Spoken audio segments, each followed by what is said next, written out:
What's up, everybody? We have a full house today. I am the Uncanny Omar. Welcome to Near Mint Condition, the home of collected editions. And I'm just going to go around here. All right, let's start over here to my right. Who is this gentleman?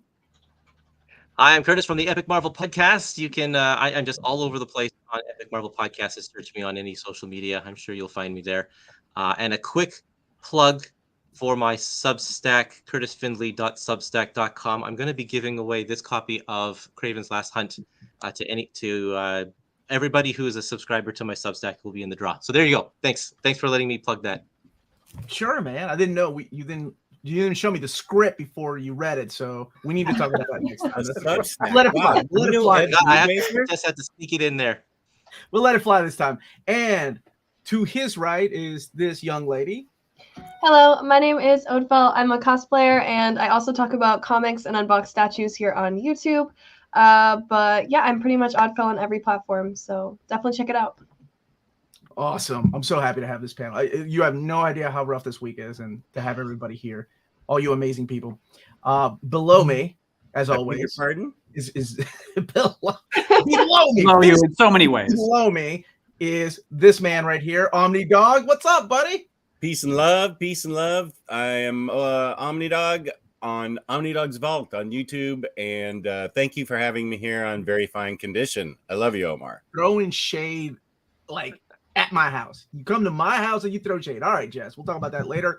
And to his right, the man with the most beautiful hair. Yeah. Krisis, Peter M. What's up, buddy? I'm so happy you get to be here, man. I am so happy to be back. You know, I never have more fun talking about comics than with you, Omar, and with your wonderful minties. It makes me believe comics can be fun again. I am at crushingkrisis.com, blogging about comic books and drag almost every single day. I have comic guides to the entire Marvel universe, and even more, including yesterday, for some reason, a guide to Youngblood, because who else is going to do it? So I am so happy to be here talking about new Marvel comic books and old Marvel comic books with some of my favorite comic fans on the internet. That is awesome that you're going through Youngblood. And to his right, the Norwegian assassin, formerly from Wizard Magazine. Mm-hmm. Currently of Mad Norwegian Press. And I should mention here that we have our About Time series on Doctor Who. The second edition of About Time 4, Volume 1, should start shipping in a couple weeks. It was slated for May, but we're going to have it early, and it'll ship early, so that's very nice. And I just want to say that I saw that you have this, your dog face on, and then you were drinking. Is that because you're a booze hound? I never really thought about that before. But shouldn't your name be Booze Hound? 15 years ago, it could have been, but I've been in recovery since 2008. Okay. Love it, buddy. I love hearing that. Yeah. Jess has a lot of control, self-control when it comes to booze. Yes. Unfortunately, not so much when it comes to comics. No. I was going to say, or root beer. That's where, right. That's where I turned all my attention from booze into comics, and I try to convince my wife it's a better deal, but she's not convinced yet. Well, you can drink the alcohol. The comics take up space. So really quick, this is where Jess and I met. Good job plugging Omnibros Live. It has to be Gabe. Right, that's where Omar and I met on Omnibros Live. Best right. buddies since then. I'm on Mondays and Wednesday nights with Omnibros, and I will write that down so I do not incur the wrath of the Omnibros any longer. Although I did actually first meet Omar when he sold me his set of Man of Steel. That's right. Yeah, I sold you my Man of Steel. Texted him. What happened? Texted him to get them, and he immediately jumped on me. Oh, is that your mom calling? Is it your bookie? He immediately texted me back, and he told me that you always negotiate, never settle for the price the seller's asking. So he had me negotiate against him for books he was selling. I was ready to just buy the set. And he goes, "No, that's not how you do it." And I'm like, "Who is this guy?" And it's the Uncanny Omar. Why did you negotiate? Yeah. Couldn't he just have argued against himself?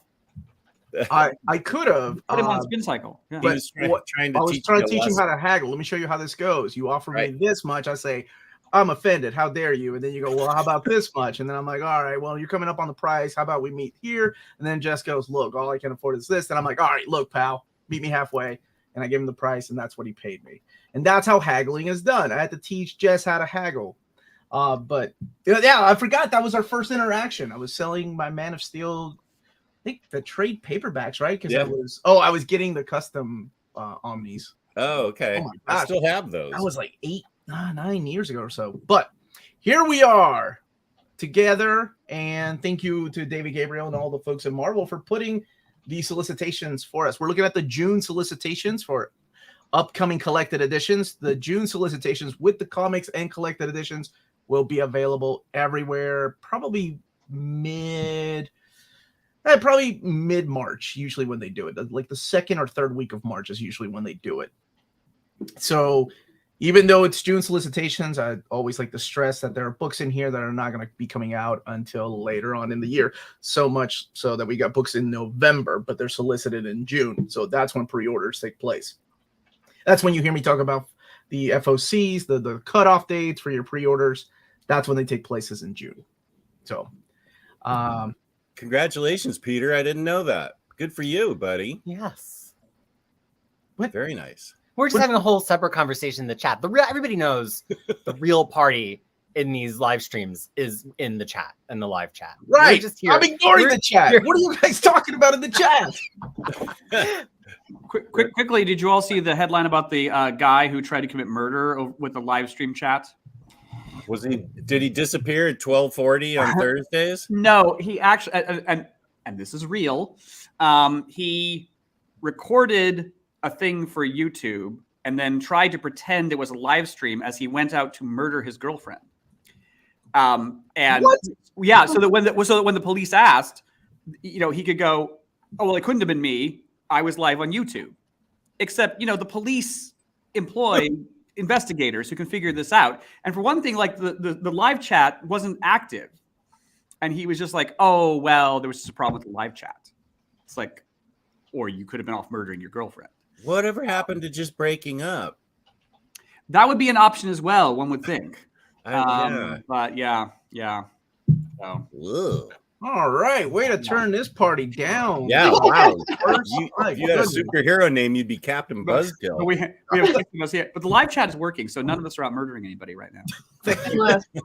Thank you for that. All right. One of us is going to leave pretty soon. Yeah. Yeah. I do have to step out at 12:40. Nice. Good setup. We are not your alibi. No, Not at all. It's true. All right, so let's go ahead and get started. And I always like to remind people to smash that like button, please. That goes a long way. Did they break up during the live stream? Is that what you're saying?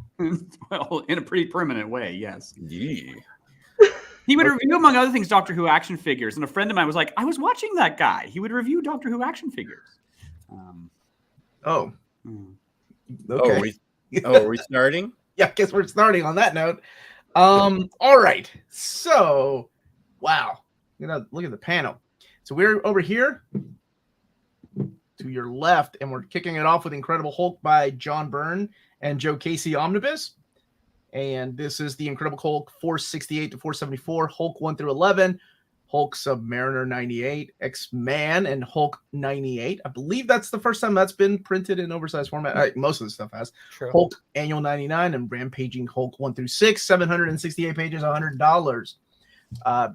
Believe we talked about this when we were looking at the upcoming or the rest of the year Omnis, which of course isn't finished yet because I had a couple of announcements since then. You certainly have. But nothing big. No big deal. Oh my gosh, what? You New Warriors 3? It's a joke. It's a joke. Oh my god. New Warriors 3, I fell out of my chair of that 3 for 3 announcement. Oh, it was great. So this is a huge deal to people that enjoy books in oversized format. This is a big gap filler. It is that era right after Peter David left the book, and it was Joe Casey finishing the run, but it also kicks off with that era of John Byrne coming into the book and relaunching Hulk with a brand new #1. So this fits in right after Peter David Volume 4 and before the Dogs of War oversized hardcover by Paul Jenkins.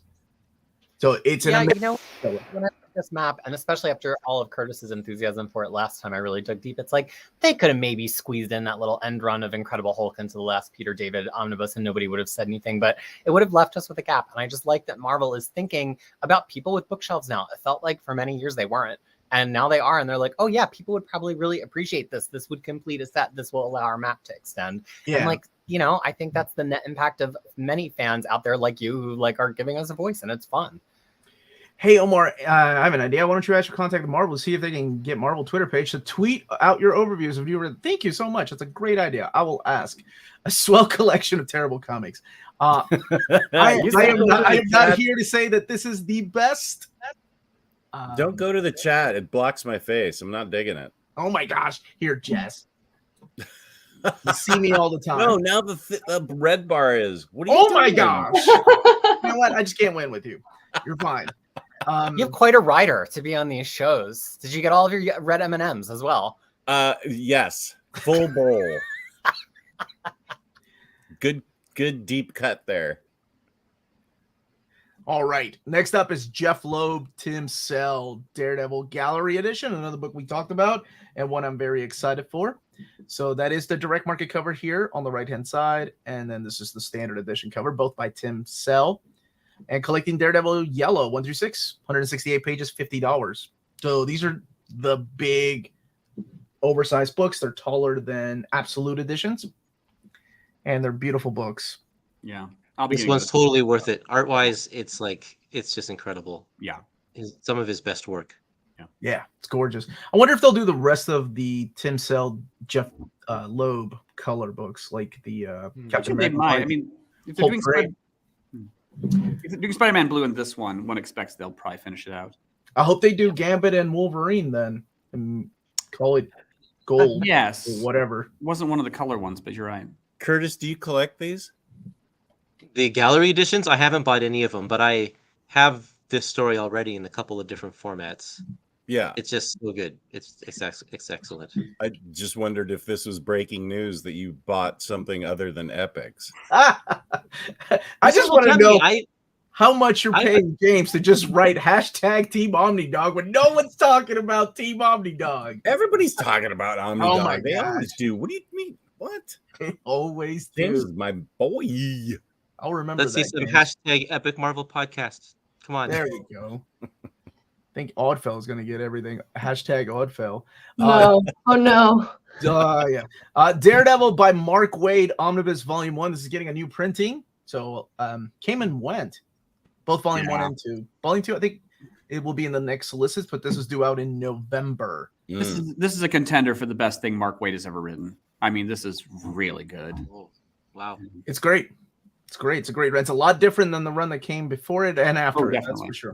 Yeah. And there was nothing wrong with those runs. No, not at all. At the time when Mark came on the book, he gave interviews and said, maybe it's time to not have that every single story ends with the possibility that Matt Murdock will put a gun into his mouth and kill himself. Whoa. It's like, it's true. And it is. It's a much more, it's lighthearted, but it's good. It's really good. Yeah. And Captain America, The Return of the Winter Soldier Omnibus. And this is Volume 5 of Captain America. Much needed. And it will have the new volume number in the back, so people don't get confused as to where to put them on their shelves. But this collects Captain America and Bucky 620 to 628, Fear Itself 7.1, Captain America Winter Soldier 1 through 14, Captain America 11 through 19, and Fear Itself Book of the Skull. That one, it's Ed Brubaker, right? He wrote that one, didn't he? Mm-hmm. Yeah. 752 pages, $100. Whoa, that's a good price for that. I think that's how much the original one was. Yeah. Black Panther, yes. Wrapping up Christopher Priest's run on Black Panther in omnibus format, collecting the remainder of his run, 34 through 62, Incredible Hulk 33. The Crew is thrown in there too. Yeah, that's good. 1 through 7. And Thor 370, even though that was written years before. Yeah, that was written years before his run on Black Panther. Right, he picks up on a thread out of that, right, Kurtis? I'm not sure. I haven't read it. Oh, I thought we were talking about it last time. The worst. You were talking to me, not Kurt. I mean, I just credit all the good ideas. Because we're both really smart. I know. I get us confused all the time. Something no one's ever said. Shut up. Team Omnidog. Oh my You see god. all those hashtags in there? This is great. I There's love like this 3. show. Don't pat yourself too hard on the back there, buddy. You're gonna break your arm. 928 pages, $125. Oh yes. What the hell is this? Oh my gosh, are you kidding me, Jess? I'm Do gonna you- boot you off of the freaking chat right now. Also, Do you this need a cover moment alone? is so awesome. It's so dynamic. Is it Patrick Zercher? Yeah, both of them are Patrick Searcher just covers. get all those colors on there, all the red and the pink and the blue. That to me just screams the comic book 90s aesthetic that I enjoy. You know, just like full saturation, full everything. Well, if Peter's excited for it, I'm glad for Peter. It's a now this is the post Fabian Nicieza run. However, Fabian Nicieza's story of Justice is in here. They kept that in here. I remember asking if there was a way to add 4 balance to volume 2, and I'm like, that's everything Fabian Nicieza did. And David said, maybe that could be in a possible volume 3. And there was like a smiley face, and I never know how to read that. I'm like, is he messing with me? Like, that's never coming, obviously. And then a couple of years later, here we are, or about a year and a half later, here we are with New Warriors Classic Omnibus Volume 3. And this is during the time when it was, under the Spider-Man logo. I do like that cover right there, though, from issue 75. So this collects the remaining New Warriors, 54 through 75, and Justice 4 Balance 1 through 4, and Spectacular Spider-Man 228, Web of Spider-Man 129, Web of so it's going through the Scarlet storyline there. Web of Scarlet Spider 3 through 4, and Marvel Comics presents 155 to 158 and 166 and 167. Venom, Along Came a Spider 1 through 4, and Venom the Hunted. So a lot of volume. Riley. Do you think we'll get a volume 4? I don't know. I mean, there's enough for a modern run. Well, I guess not really modern run. Because I think Ferber took over, like he relaunched the book after this, right? Yeah, and that ran on for what, 12? Oh gosh, I can't remember how many issues that went. 10 issues, maybe? It didn't make it that far. That was it? Oh, I thought it was longer than that. Yeah, that's and then we had Zeb Wells relaunch it, which is hashtag not my New Warriors. Was that the Civil War team? Mm-hmm. Right. Oh, that was bad. Wow, purity tests. Oh, those were bad New Warriors. Yeah, so much so that look what happened to them in the Civil War. And then there was oh my gosh, Kevin, the gentleman that did Blue Marvel, the Underworld movies. He wrote a series that I thought was really underrated. I really like that. Then Yost wrote it, and then there was another relaunch, and then there was the one that never came out. Which is for the best. Which I feel like now everybody's we won't talk about that one. When I talk about the New Warriors, they're like, "Oh, you mean like Safe Space?" I'm like, "No, I'm talking about freaking Justice and Speedball." That book never came out. Yes, Arthur knows. Civil War New Warriors was a travesty. We don't talk about it like we don't talk about Indiana Jones 4. No, we didn't. Oxby Pete, you're dead to me. Just ban yourself. Ban yourself. Excalibur Omnibus Volume 3. Finally coming out. And this is a big book. Now, I did ask if they could add the Starjammers miniseries. I sent an email to Marvel yesterday asking for the additions that people have been suggesting. And like I normally do, I wait until like 10 or more people ask to add the same book. And I'm like, oh, okay, well, maybe they're onto something. But for this, even when I got the thing, I was like, oh, I got to ask for Starjammers because it fits right in there. Yeah, I want to say. Wonder if they're just going to save it for the next one from like a length perspective, even though it fits with the material in this one, because it's like right on the borderline. I don't know. I was wondering what the motivation might be there, because it's always collected with Excalibur in the past. Okay, this is definitely Gabe on that. Not even a Joe Mad cover. Give me mics. How dare you? This is that really interesting era of Excalibur. Scott Lobdell, Evan Skolnick, Richard Ashford, Warren Ellis, Fabian Nicieza, John Ostrander. Man. But for the most part of this is basically Ellis writing this stuff. Yeah. Because you have... No, I feel like they have to include Starjammers in one of these. So yeah, I wonder if you're right and they'll do the next one, because that is like over 1,000 pages. It's a big book already, but we can make it bigger. It's fine. I want Starjammer somewhere. Me too, yeah. Plus, you got the late Carlos Pacheco's artwork, which is just, to me, that it really shined back then.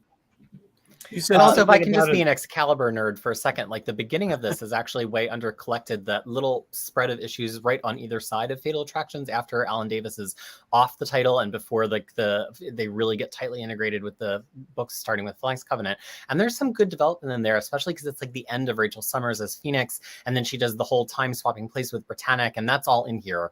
I was kind of surprised some of that didn't make it into the Phoenix Omnibus Volume 2 because it's kind of ends her initial chapter of the stories of the Phoenix, and I have a lot of affection for those comic books. I mean, it was all different artists and writers pitching in to just keep it releasing every week or every month rather. But it's, you know, Excalibur was always good comics because the team really felt like a family, and I always really loved that. Same reason Omar really likes New Warriors.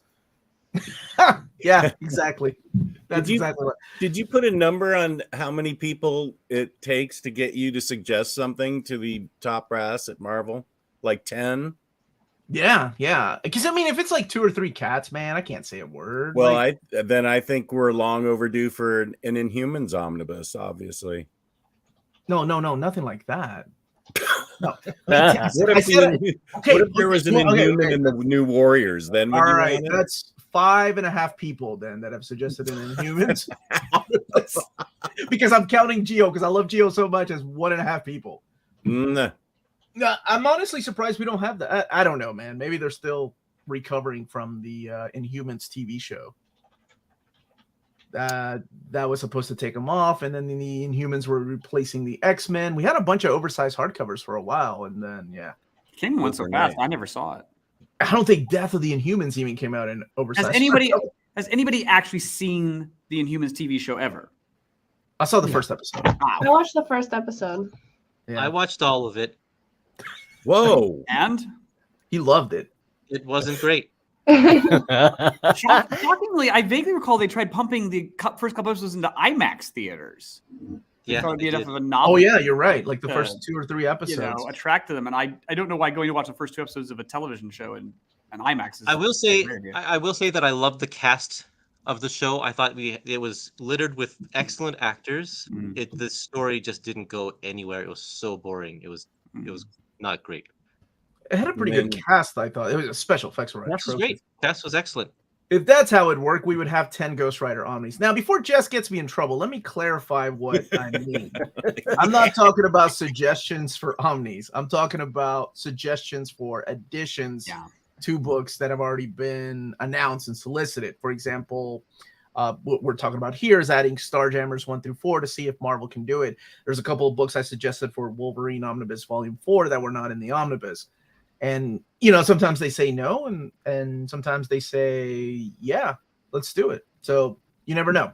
They could have plans. They said no with that Justice miniseries because they had plans already mapping it out for Volume 3. So sometimes they say no for a reason, and they don't have to give me a reason. Well, let's get back to trying to get you in trouble. Oh my gosh, thanks, Jess. Like I need that in my life. Spider-Man 2099 Omnibus Volume 2. Ooh, so this is the book that I told Jess when he was asking me, hey, we had this conversation. I don't know if he remembers or not. We had this conversation when I announced the first book. You're like, but that's not everything. He came back to write the title in 2014. I'm like, I know. Maybe there's enough for a Volume 2. Guess what? There was enough for a Volume 2. Yeah. Is this all of Peter's second run? I got a quick look. I think maybe it is. It's his second and third run. Well, yeah. Sorry. I meant his second tenure with Spider-Man 2099. His second go at the character? Yeah. Mm-hmm. Okay, yeah. Which was good, by the way. I mean, I think that's why I want it. The 90s one sticks out in the mind more, but this was really good as well. Yeah, this was just enjoyable issue to issue. It was just a fun book. It was really good. Yeah. And includes Superior Spider-Man 17 through 19, Captain Marvel 27 through 30, and Spider-Man 2099, 2014, 1 through 12, and 1 through 25 on the 2015 series. Also, the Secret Wars 2099 and 29 Unlimited 1 through 3, or Material, rather, and 8 through 10. Amazing Spider-Man 1 and Amazing Spider-Man 2015 1. So, yeah, this is the remaining of his run. This is great. Both these Omnis are coming out this year. Well, knock on wood. Knock on wood, okay? Hypothetically, remember, Volume 1 was delayed from October. and is now slated for, I think, May 23rd. Yeah, I still don't have a copy of it, so I'm hoping that it's not delayed anymore. Yeah. Well, certainly it must have been delayed at least partially out of movie synergy, right? Honestly, I don't know. I don't know because they say the same thing about what was it the Captain Marvel book? That one was that no the Jenna Spell book is being delayed too. Yes, when is Spider-Verse, I suppose. I mean, Captain Marvel got moved from a June release to a November release, so it could be. Yeah, just like for the Marvels. I mean, you get the impression with Spider-Man 2099 that it's probably just the production line problems, but could be because of the movie. Actually, Mr. Tex is right. I did buy all those trades in Pittsburgh. Well, that's how this happens, right? Right, which creates the Omni. Mm-hmm. As soon as you're satisfied buying out of print trade paperbacks, you spent way too much on. No, I got an all cover. They announce it. An omnibus. X-Men 2099 omnibus. So this has been moved to November. Collecting X-Men 2099 1 through 35, Spider-Man 2099 16, Ravage 15, Doom 14, and Punisher 13. And the special number 1, which I believe that is the cover right there, or that's the Aces cover by Tim Hildebrandt, and X Nation 1 through 6. So that was the important book that I remember we were going to ask about. So it is in there. I remember when it came out, the novelty of the Hildebrandt doing all of the interiors. Yeah, he did the Oasis interior. Yeah, established as a cover artist, but they would do all, and then you go X-Men 2099, really? Yeah, I'll be getting this one. I think he was doing. Correct me if I'm wrong, Kurtis, Peter. You all probably remember. I don't know. Jess, were you ever in the trading cards, Jess? Like the Marvel trading cards? Oh, I've got them in my house right now. That's why I was asking. You're going to be alone somewhere in my house too. That's why I was asking those two. They did a Marvel series, right? The Hildebrandt brothers, if I'm not mistaken. Of trading cards? Yeah, they did. Yeah. It was just Marvel trading. Look, see, this is why I asked them, Jess. Oh, wow. Was it them that did the spring break ones? Wow, that must be worth nearly 37 cents. Isn't it time for your meeting? Lars, you're the one that gave the prices for these cards in Wizard Magazine. I know. And they're worth like 37 cents. Exactly. You were making up fake prices, man. No. It makes them way more fun to collect, okay? I can get so many. Oh, there's so much nostalgia when it comes to these cards. Oh my gosh, that is beautiful. Yeah, some of them are really beautiful. They're great. They're really, really nice. Yeah. Joe Jusko did a set. I think they use some of them for variant covers later on too, right, Peter? Yeah, some of them. I believe so. Okay. So yes, 2099 X-Men. If you're a big fan of that, hopefully Doom 2099 will be next. But the whole Fall the Hammer crossovers in there. And moving on to the Remasterworks, Marvel Masterworks, the X-Men Volume 2. Collecting X-Men 11 through 21, $75, 256 pages. I just got Volume 1, the very first Remasterwork, the Spider-Man one. And I'm going to compare it to the latest printing of it to see what they've added or what the scans look like. Because I'm really curious. Yeah, I'm really on the fence. I just need to see some more examples. The only kind of side-by-side I've done is the cleanup they've been doing in the Byrne Marvel Masterworks compared to the original issue of the Byrne Omnibus. So I haven't seen what they've done on the silver stuff. But, a lot of people are like, oh, early X-Men's not worth reading. Just read the first issue. I like a lot of that stuff from 10 to 20. That's got Juggernaut's debut. It has the first Sentinel story, which I think is a massive classic. So I don't really give up on that Silver Age run quite as early as I think other people do. It's not Lee and Kirby's best work, but it's still better than what comes after it for a while. Yes, true. So we get Neil Adams, right? Neil Adams. Well, exactly. No, yeah. Well, no. Which is much. Yeah, when Roy Thomas come on board. It's, that's in the 30s. And another couple Masterworks before that. Marvel Masterworks Tomb of Dracula Volume 3. I love those direct market covers. That almost blood color that they use. This one's $75. Yeah. Their loyalty to those direct market covers really is interesting. Yeah, I mean, and they've always done it. And even with the Remasterworks, they're doing them with the X-Men again. I was never a fan of the color of the X-Men one though, but that's what they started out with years ago. Yeah, exactly. But Tomb of Dracula, collecting the Tomb of Dracula 23 through 30, Giant Size Chillers 1, Giant Size Dracula 2 through 3, and this one's coming out in October. And Vampire Tales 6, Dracula Lives 10 through 11, and Marvel Preview 12 and 16. And Star Wars, The High Republic Season 1 Omnibus. And this collects Star Wars High Republic 1 through 15, the Eye of the Storm 1 and 2, High Republic Trail of Shadows. Now this one's 544 pages and it's $100. That's a wee little omnibus. Look, so now look, I came prepared this time because last time Kurtis kind of called me out for not knowing my Star Wars material well enough. Whoa, Kurtis! So what's really interesting about this, if people have not been keeping up, of course, this new expanded continuity hasn't touched anything pre the movies up until this point when they started High Republic. And High Republic, and Kurtis, please correct me if I misspeak at all, this is a cross-publisher initiative, and it all slots together really closely. So there's these Marvel books. Originally, they were also doing all ages books, which were at IDW, although I believe they just switched them to another publisher. And then there's also, I want to say there's manga as well, or at least manga style OGNs. I want to say from Viz. So I read this. It's fun because it's like Star Wars and this big open world that has rules that you don't know about yet, which I know people who've been reading the old extended universe had for years. But as somebody who's reading the new expanded universe, I've never had that sensation. It's all been so paired tightly to movies.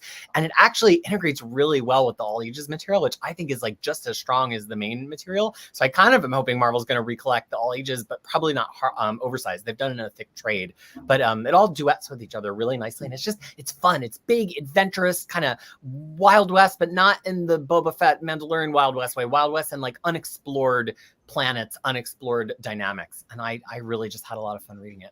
Is this the book? There are prose books that you need to read to introduce. No, you don't. I read the whole thing. I didn't read the manga nor the adventures nor the books, but I think it helps. Like you'll get. It's all. Do you remember connected. when in the 90s when Shadows of the Empire came out, and it's this very similar thing where they released the comics, the novels, and the video game all at the same time, and it was all in this one particular pocket of a storytelling, and they're doing the same sort of similar thing right here. And so you can read them all separately, and it doesn't make a difference. You can still enjoy them all separately, but if you read them all together, they do enhance each other's it helps flesh out the experience. Like I didn't even know there was a novel, and I like this, but I read the all ages comic too. So I'd say shoot for two forms of High Republic. And I think Charles Soule is he actually is overseeing a lot of this too. He's also the gentleman that's writing the Star Wars Darth Vader. This is all primarily by Kevin Scott. Yes, and this era right here feels like the Old Republic, right? Like what Dark Horse did with the Knights of the Old Republic, that kind of story. That doesn't connect really with the Skywalker saga at all. So, mileage may vary. I don't know if people like this particular Star Wars. I don't know. I've not read anything outside of the comic book. I definitely want to read this. Are the prose books the young adult books, or are those separate books? Or are there? No, they're books, right, Kurtis? Well, yeah, they're prose books, but there are prose books. I don't know what age they're targeted at. Okay, though. I haven't read them. Okay. Where's Gillen and Pack's Omnibus, Omar? I don't know. I don't make omnis. I just announced them, man. Don't know that you're down there with your old style Gutenberg printing press. Just turn the crank. Everybody knows that. It's in the next room. I have no say as to what comes out, but that one was voted up there. High Republic was voted. I think that made it in the top 10. So there were a lot of people that really liked the in Tiger Eyes poll that we're doing again this year, and so did the Gillen by Pack Omnibus to wrap up that era. Yeah, I definitely want to read those. Hold on a second here. No BS. I unironically wanted to read the New Warriors relaunch miniseries. The wild backlash before it even came out reminded me how people reacted to Young Avengers before it came out. Oh my gosh, yeah. I mean, but that's comics, right?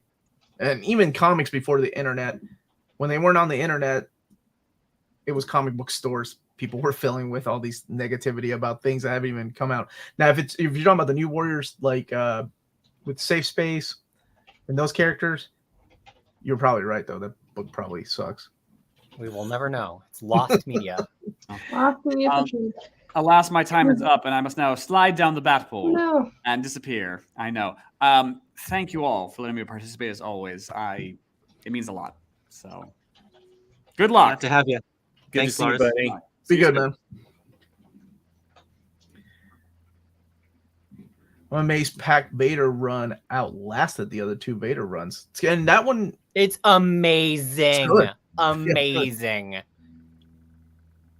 Read the Pack Vader book. If you've never read any other Star Wars, it doesn't matter. As long as you've seen Empire Strikes Back, it picks up right afterwards. It is so good. It is chills down your spine good. The art is amazing. And the artist's name escapes me right now, but every issue is just spectacular. And that Pack Vader run, top possible Krisis endorsement. Like, it was in my top 10 books of the year next to like superhero books and indie comics. It's that good.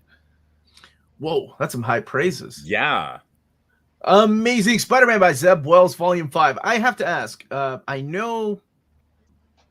think Peter, maybe Ødfel, have been reading. Are you all caught up with this series, the Zeb Wells Spider-Man series? This collects 19 through 23, by the way. I know we talked about it last month, but I still haven't read it. I still have not started reading Spider-Man. I am up to Dark Web because I did much homework for this program today out of my great and boundless love for the Minties. I have to say, I know there's been some like negative buzz about this on the internet. I'm loving it. Okay, I love Zeb Wells writing Spidey. I am a noted JRJR hater, and I am loving JRJR's art with inks by Scott Hanna. Big difference. And I don't know, it just feels like good Spider-Man. I just want Spider-Man to do quips. I want the enemies to feel like they really have a reason to be harassing him. And I want there to be kind of a big overarching background plot that's got it all. Like, if he wants to take 25 issues to reveal the mystery, great. But that's me. Anybody else reading it? Kurtis? Okay. So I read the first trade. I thought the first trade started off good. The second trade, where are we going with this? And then I read the third one, which is the Hobgoblin one, and then that kind of ties it into or starts the dark web, right? Yeah, I like the Hobgoblin story though. That was surprising to me. I was like, ooh, the way it kind of shook out and then tied into the larger arc of the story. I was actually really into it. It was better than 3, but I know that there are people that hate this run so far. But then again, I lived through Nick Spencer, so they'll make it through this. Dan Slott's Spider-Man got a lot of hate as it was coming out too, and now everybody, or most people, not everybody, is like, when is the Dan Slott Omnibus coming out? Like, that is one of the books that I kept getting. Like, I never thought I would be bugged about. Well, first of all, Clone Saga. Oh my gosh, people bugging about the Clone Saga for years. Now it's finally coming back out to print. But Brand New Day, I thought I was like the only one that wanted that, and so many people were like, "Oh my gosh, when's Volume 2 coming out?"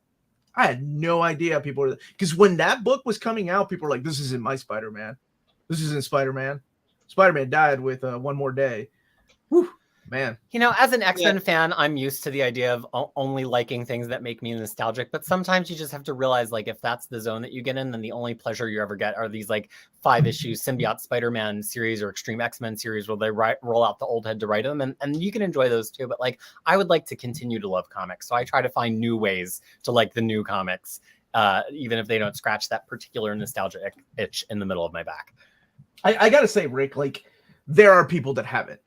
I still haven't liked any ASM since JSM, or ASM's Amazing Spider-Man since J. Michael Straczynski, but at least you're trying to read it, right? Because there are people that swore it off. Like, I'm done with Sins Past. I'm done with One More Day. And I don't know how many times I've broken up with X-Men. It's not a healthy relationship. I can tell you that much. Well, and we have to remember that Brand New Day is now, when did that come out? Is that almost 20? I want to say 2000 years old old now. Gosh, was it that long? And so, like, if you got into comics as an 8-year-old reading One More Day, you're at the omnibus buying stage now, and that's your wheelhouse. That's the stuff you love.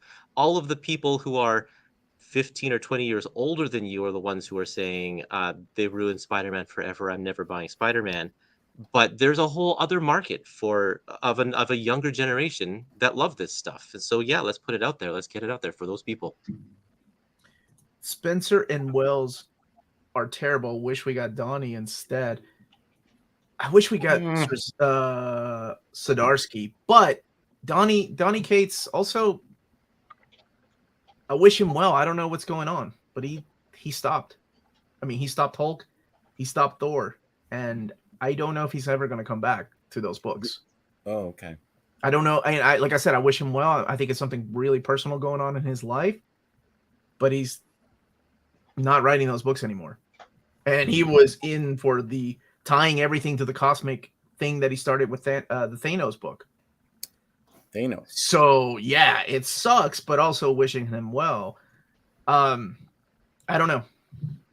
I do hope, selfish reasons. I hope he comes back. And is it possible he left because you keep saying Thanos?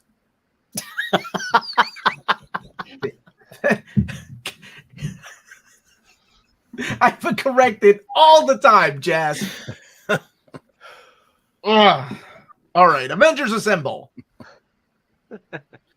Jason Aaron collecting issues of Avengers Assemble Alpha, Avengers 63 to 66, and Avengers Forever 12 through 15. And Avengers Assemble Omega. I think this is his last hurrah, right? This is the end. The end of Avengers by Jason Aaron. We got to get to that Jed McKay run. Let's go. I'm ready. I mean, I've actually found a lot of enjoyment in this Aaron run. Is anybody else reading the Aaron run, and especially Assemble? Anybody? Just Trade, and I just finished Forever 2. What are you thinking about Forever? I'm an idiot for those kind of stories. Alternate realities. Oh my God. Yeah, sure. Whatever. Oh, I get giddy over the stupidest thing. Oh, it's a Ghost Rider from the past riding a giant mammoth. Sign me the hell up. It's so stupid, but I love it. It is very stupid. And I say that in an appreciative way, in the same way that you did, because I think I get tired of multiverse stories when they're just like always trying to I don't know, mind drama that I wish they would just make with the actual characters. But this is a multiverse story that I like the word toyetic, like the original Secret Wars is very toyetic. It's meant to evoke and make you want to buy and play with toys. That's what this feels like. Aaron's whole Avengers run, if you just want an Avengers run that makes you want to go get some Marvel Legends and just mash them up, that's what Aaron's Avengers is. It's not like deep Hickman Avengers. It's not like personal drama Roger Stern Avengers. It is toyetic Avengers, and I think Avengers Assemble is like the peakity peak of it being toyetic. Peakity peak of toyetic. I can't wait to read. Keeps changing pronunciations. I've heard him say Buziek about 6 different ways. What? Dude, let me tell you something. I'm a Latino that grew up in Kentucky, so you can blame Kentucky education for that. There we go. Bam! Passing the buck, baby. It's what we do. All right. Wow. Let's see. The Invincible Iron Man. So this is volume 1 of Jerry Duggan's run. Here, let's look at the cover really quick. Pretty kick-ass cover. So, all right. I've not read any of this, and it's sadly Chris Cantwell's run is over, and Jerry Duggan is taking over as the new writer of Invincible Iron Man. Look, I'm here to play positive as much as possible. I want people to love comics, but I read the first 3 issues of this last night and at 2 a.m. And it wasn't just because it was late. Duggan I don't think he's got an idea for Iron Man. I just don't think he's there. Could get good. The art is great for Jerry, but it's just not clicking, especially after that Cantwell run, which was an all-timer. Dude, that thing was so underrated. This just feels like filler. It's like somebody wants to kill Tony, so he poisons Tony to make him seem like he's on, that he's drinking again. And it's just very oops, I've seen this before, and it's not very, there's nothing crackling about it. Hold on. That's right. We can use the Latino card pronunciation. Pass the buck all day. Man, ain't nobody say my name right anyway. Everybody calls me Omar when it's not even Omar. It's Omar. Come on now. Oh, we have to roll that R? I don't even correct anybody. Omar. There we go. Now I just sound like I'm being a cat. Oh, wait a minute now. Look at that. That's really good, Peter. Very nice. Mary Jane and Black Cat, Dark Web. Hey, we got Jen McKay. This right was very here. good. This was very good. I did read this one. So collecting the 5-issue minis. That was one that people wanted added in the Black Cat Omnibus. Yes. The miniseries. But maybe because of things like this, maybe they're thinking ahead already. I don't know. I would like to have seen it collected in there too. Ødfel, does it have the same kind of feeling as that one-shot caper book they did in Beyond? Because that was so delightful, and I haven't made it to this yet. It does. It has the vibes of that, and it carries a lot of the same vibes from the Amazing Mary Jane miniseries they did. It's very fun. I love that series. It had me very happy because I'm still really mad we never got a conclusion on that. I'm just glad we're getting a McKay Omnibus. I hope that Black Cat does well. That was a really good book. I really enjoyed it.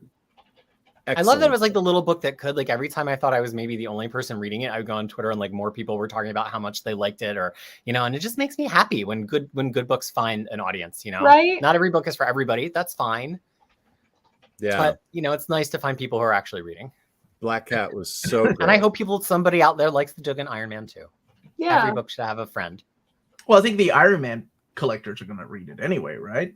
Yeah, but it's like the we're all reading X-Men. But I was going to say it's like the X-Curse. We can complain about how much it's sucking, but we're still reading it.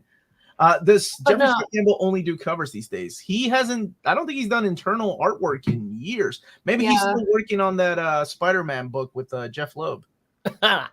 Since what, 2007, 2006? Ooh.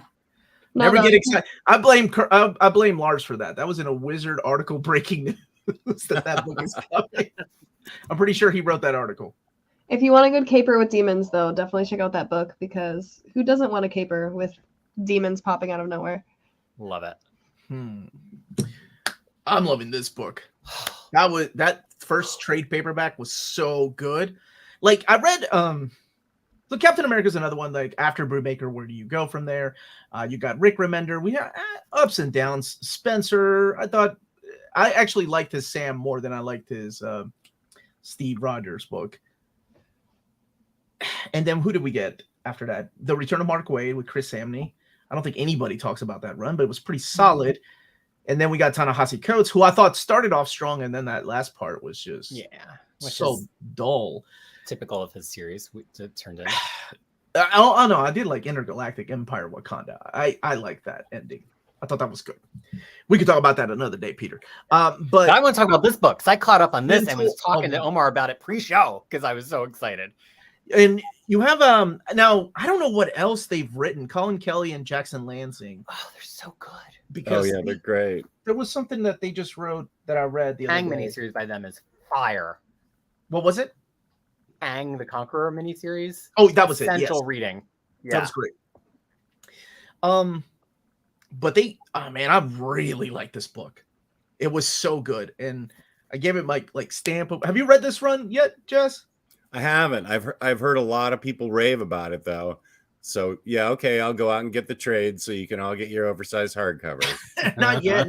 You got to wait until they go out of print, then go buy them, and then they give us an omnibus. That's how it's done. The summoning ritual is very specific. Yeah. So this is where Captain America and the Winter Soldier special is what Peter was telling me about. And I haven't read that one because I've read the first trade, which collects the first 6 issues. Now there's another title with Sam. Oh my gosh, what's that one called? This is Sentinel of Liberty. Symbol of Justice. It just slipped off of my tongue, unfortunately. Symbol of Justice? I could have made that up.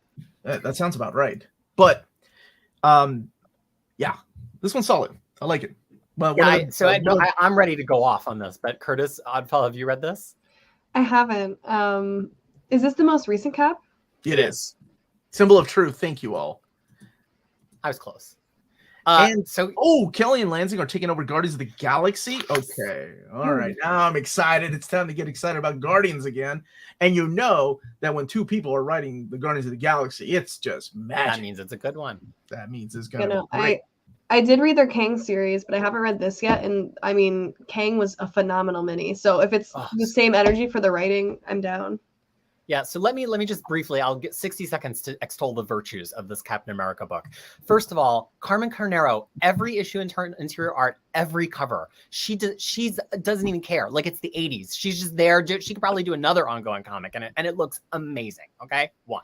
2, it gives me that energy of early Winter Soldier when like in Brubaker, where it's like, it just feels like Cap's part of something bigger and it feels incredibly bigger. It doesn't feel like it just got kind of stapled on or pasted on, or he's just been sent to Dimension Z just to send him somewhere. It feels like, wow, this is something big, but it's something that Cap can actually swing hard in. It's not like a totally different, weird sci-fi mutant psychic lean kind of plot. It's like the kind of big plot that feels like a big plot that Cap belongs in. I don't know, Omar, is that the vibe that it gives you? Because I'm loving it. I'm fully on board.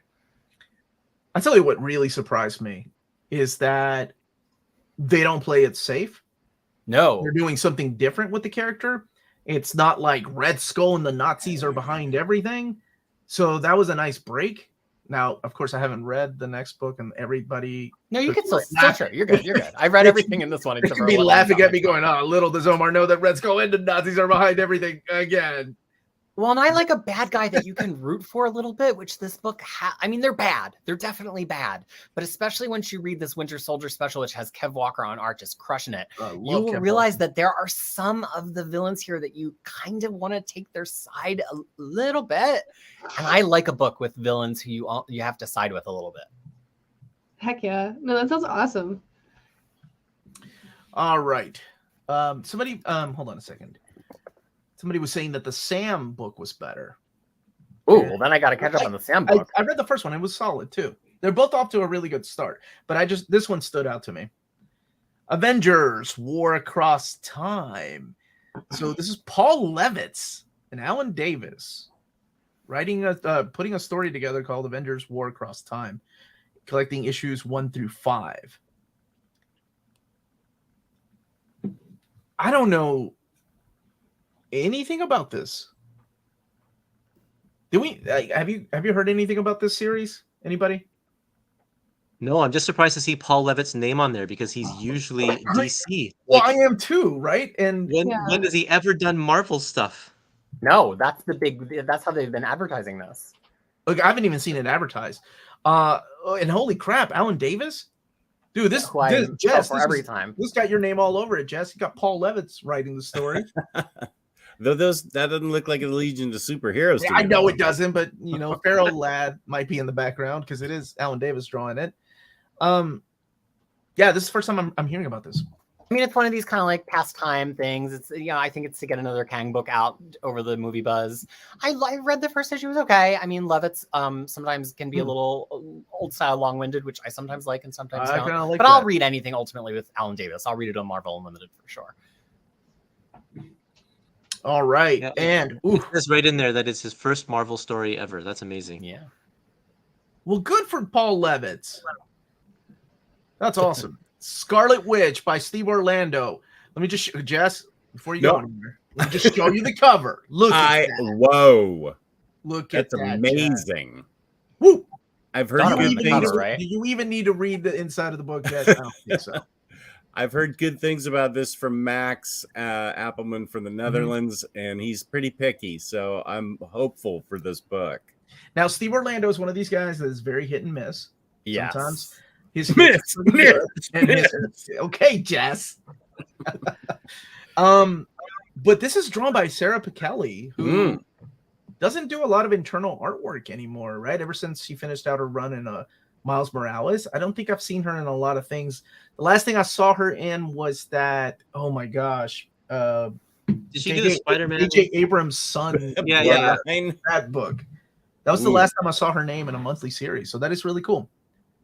Now, Ødfel, I know you must be reading this, right? I am. Absolutely. What are your thoughts? For me, it's felt like for a while, the last couple years, they've been really trying to make a space for Scarlet Witch to capitalize on the hype from the movies, but they haven't had the best space for that. And a lot of the books they've had about her just haven't been hitting, but this one finally feels like they have a space for her that's her own space to tell a story again. And it's not some weird one-off event where she's like, oh no, I'm so sorry, or like some weird, I just feel like they've been jerking around a lot. And this one's been really refreshing to see that she actually has like a dedicated space where it feels like she can have a story to flourish again. Wow, that's At great. least I think so. But I 100% agree. Like, part of me was like, oh, this setup, like, really, because it's set up in a very specific way.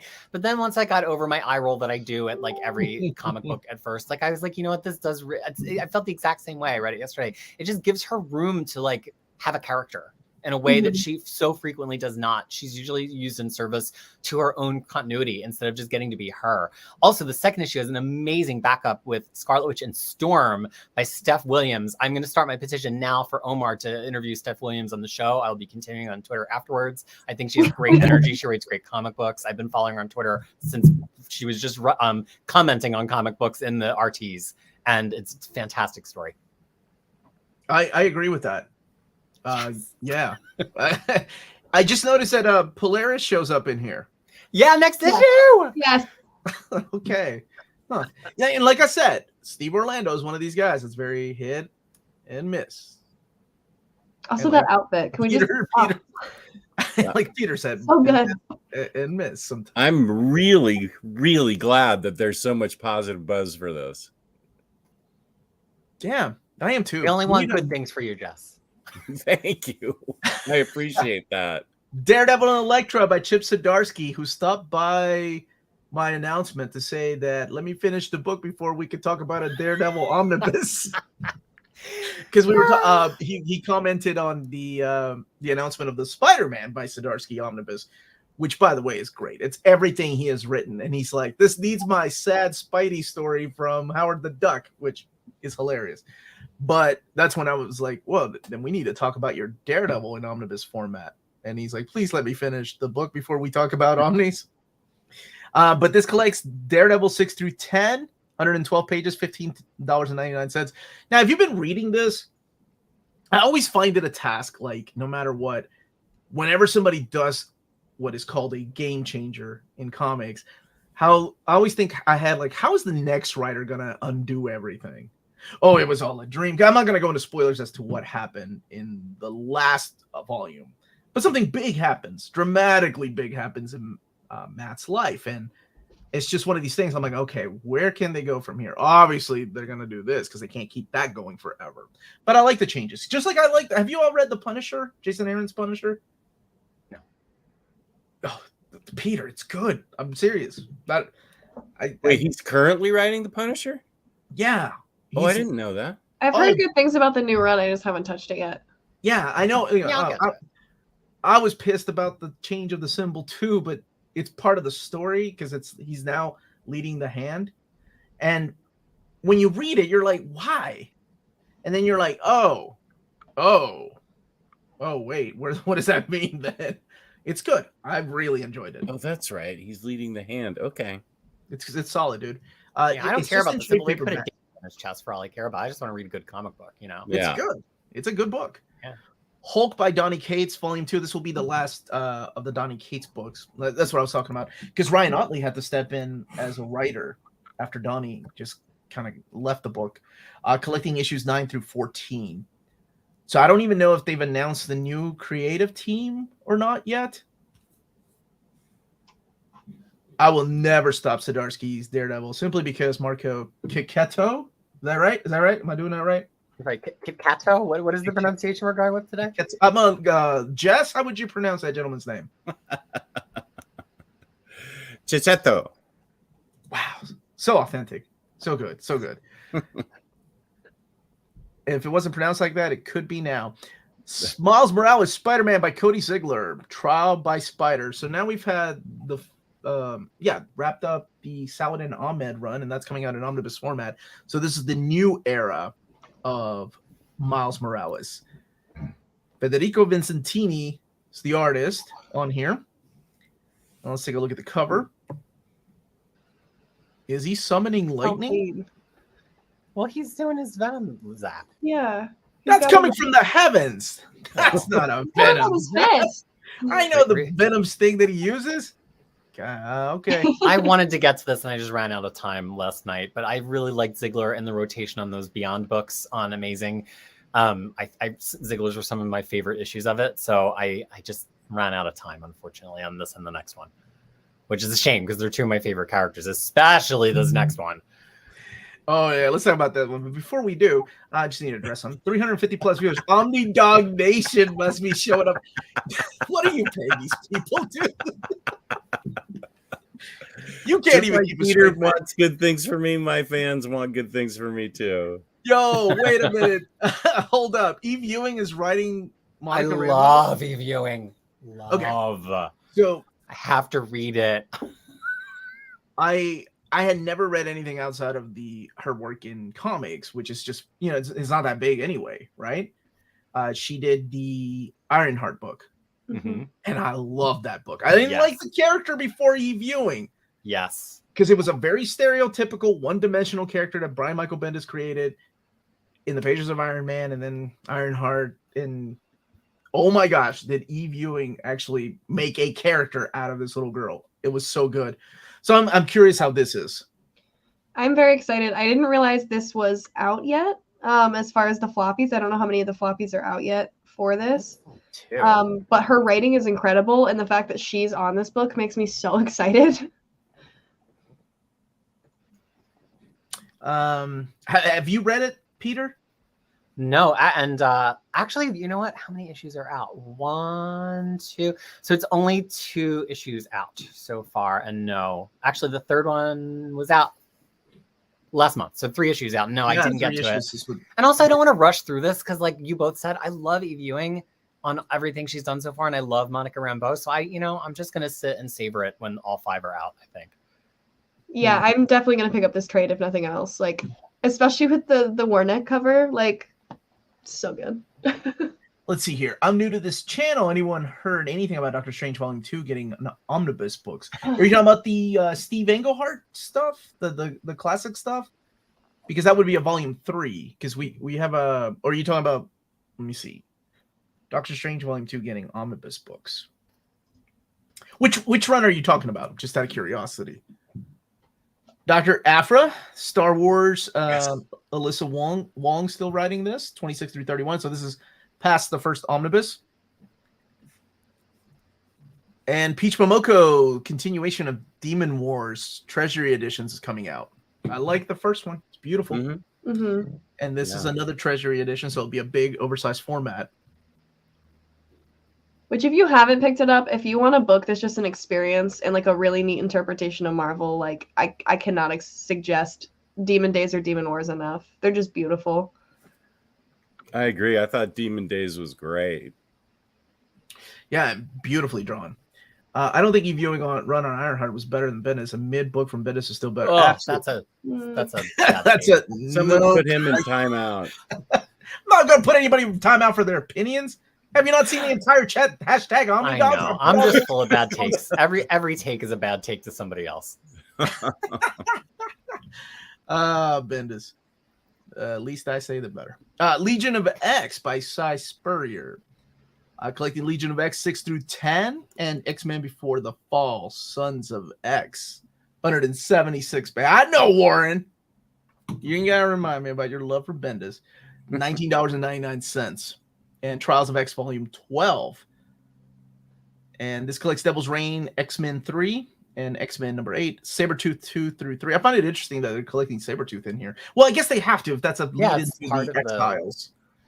Right? Well, it's part of the line, right? It was part of what happens kind of beneath the floor of the Quiet Council. And so these books, the only time these books have skipped on things that seemed like they were part of the line was, I think, like the Juggernaut miniseries, and I think the FF versus the FF X-Men Zdarsky series. So everything else has made it into the anthology books.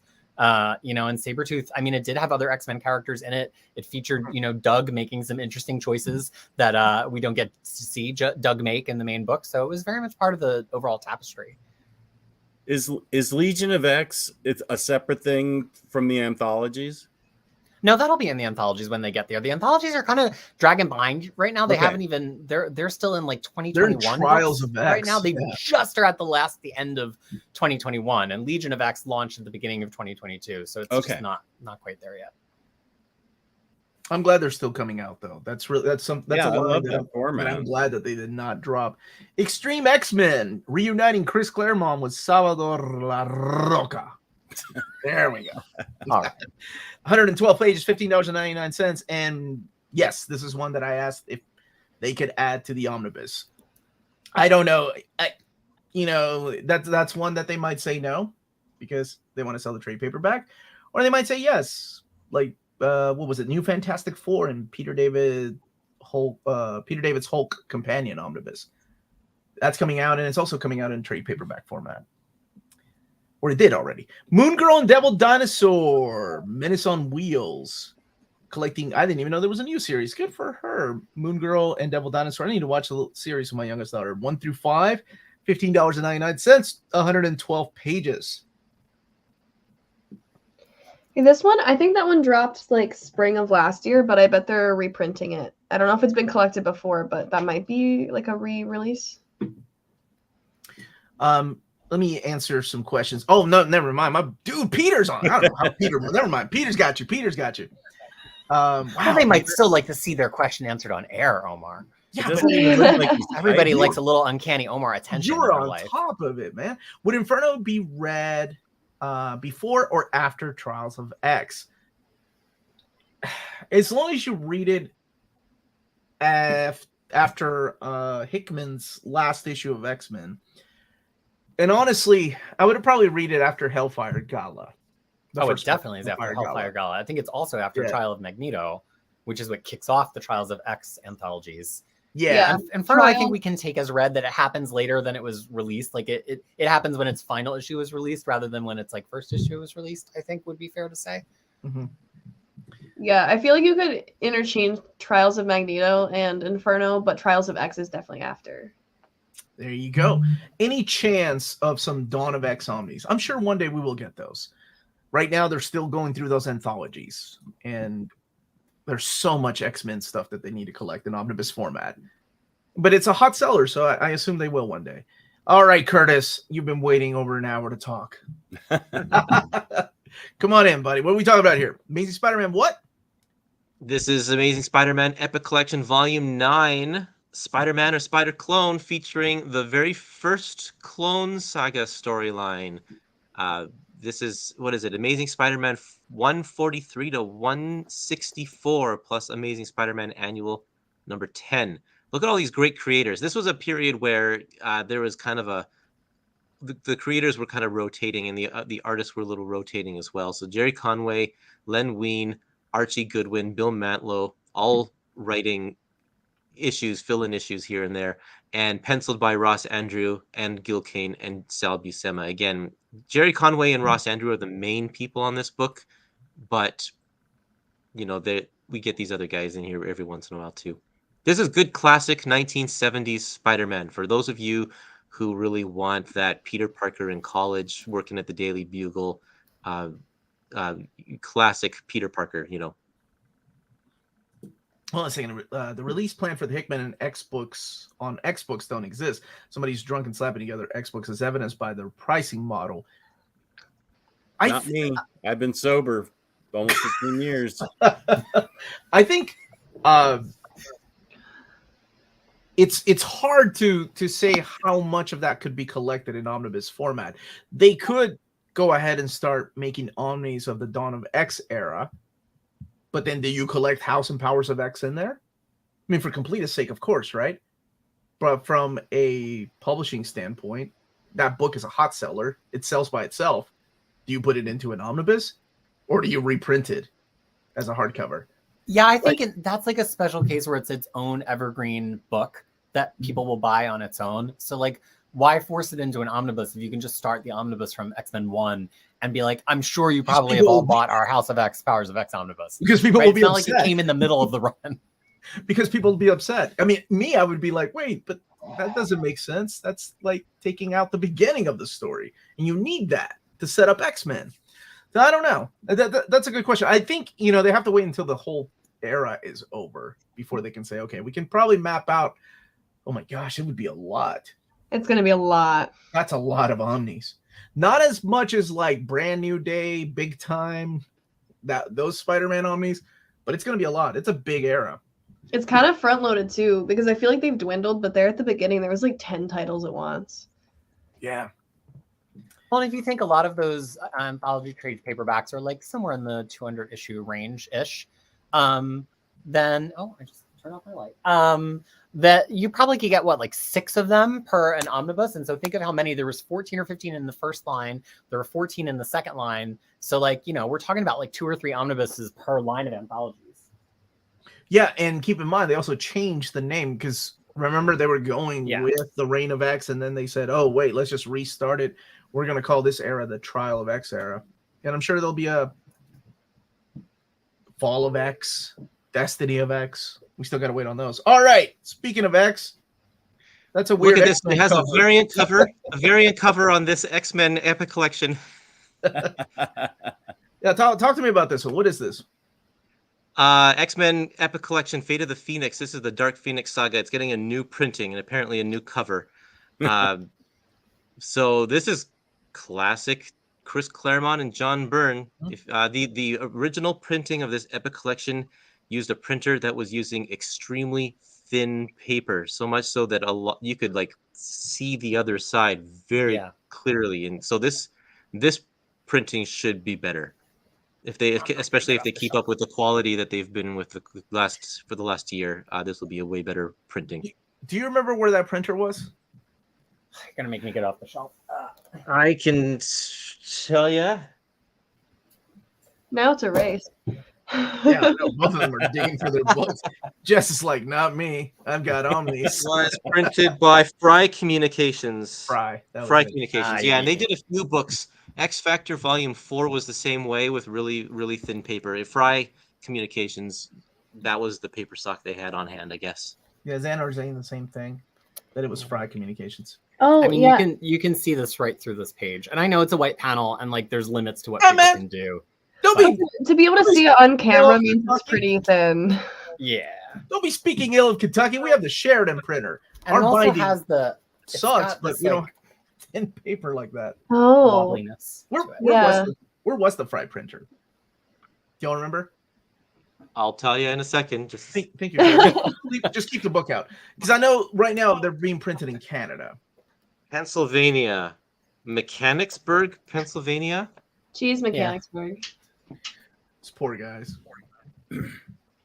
That's right. Don't mock Kentucky, man. Come on, Warren, stand up. We too got to represent Kentucky. It was the Sheridan printer. I don't know if they've done trade paperbacks. Sheridan has done some oversized hardcovers, including the X of Swords. And I think House and Powers of X was printed at the Sheridan in Kentucky. Daredevil Epic Collection, Into the Fire. And they're going with the Man Without Fear cover. All right. What are we looking at here, Kurtis? This is the final Chichester volume that is yet to be printed. So this fills in a big gap. It collects. Now we have Daredevil from the beginning of Ann Nesenti's run, going all the way to the very end when Daredevil series gets canceled before the Marvel Knights relaunch. It'll all be collected in one big long Epic Collection run of like 10 or 11 volumes, I think. I can't remember, but it's quite amazing. So we have Daredevil 312 to 318 annual 9, Daredevil and Black Widow Abattoir, and Daredevil the Man Without Fear numbers 1 to 5, which was a Frank Miller and John Romita Jr. miniseries. Who knew Kentuckians were so sensitive?